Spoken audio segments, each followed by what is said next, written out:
Nous ne sommes pas en Amazonie, nous sommes en France et on peut observer sur le bitume une colonie de fourmis qui déplacent des pétales de charme houblon sur une distance très très longue. Et l'année dernière, à la même époque, j'ai pensé effectivement qu'elles allaient se faire écraser par les voitures et balayer par le concierge. Et je leur ai mis du couscous. Et ce qui est extraordinaire, elles ont rentré un saladier de couscous dans leur fourmilière. Et quand il a plu, le couscous a gonflé. Et elles en ont ressorti 2 mois plus tard la valeur d'un bol. Ça m'a amusé, mais ça m'a attristé. Je leur ai fait du travail en plus. Et leur sentier va jusqu'au bout des garages là-bas. Quel courage! Quel courage!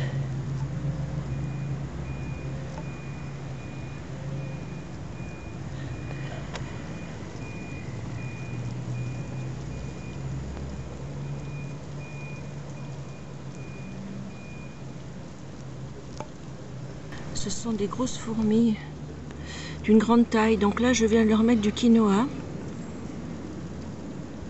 Et effectivement, elles commencent, ça y est, tout de suite, il y en a une qui s'est emparée d'une graine de quinoa.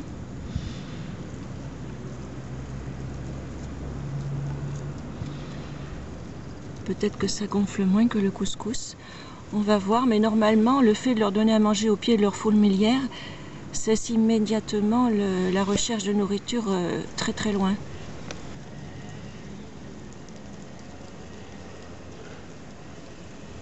J'en ai trouvé un petit tas que j'ai mis ici aussi.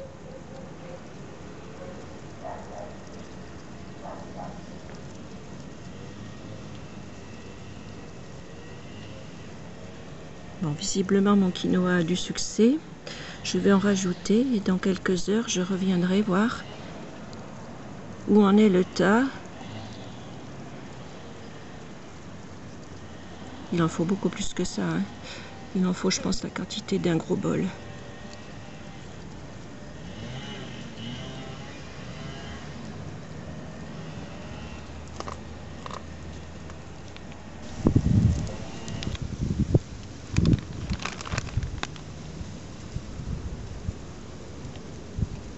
Bon, ça y est, le processus est enclenché. Elles ne vont plus à 20 mètres chercher leur nourriture. Elles vont au plus près. Et donc, voilà, elles sont sauvées des voitures et du futur balayage de la route.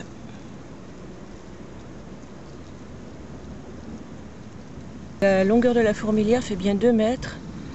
Il y a encore une entrée beaucoup plus loin. Et là, elle s'enfonce dans les racines de cet arbre, ça du sumac, qui a poussé récemment.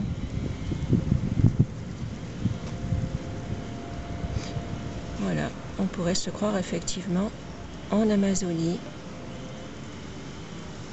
Les fourmis sont en voie de disparition comme tout le reste. Et je prie pour que cette colonie vive longtemps.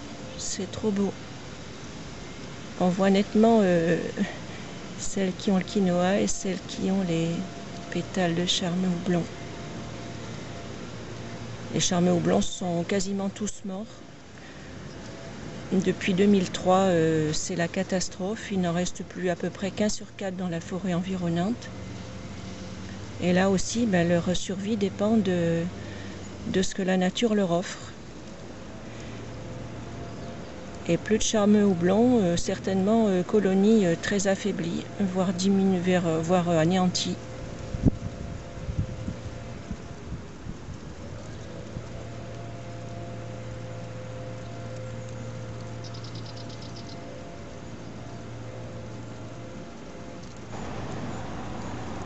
Trois heures plus tard, la file s'est considérablement amoindrie. Il n'y a pratiquement plus d'activité le long de la route. Ils ont emporté tout le quinoa, ont un peu boudé le couscous, sans doute en souvenir de l'année dernière, puisque ça leur avait joué un mauvais tour à l'occasion des pluies. Ben voilà, je considère que J'ai fait ma BA du jour. Et c'est que du bonheur. Je leur ai remis un tas de pétales de charme blanc.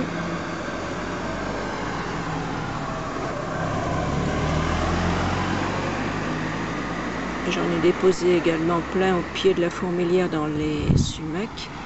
Donc elles ont de la réserve pour l'hiver.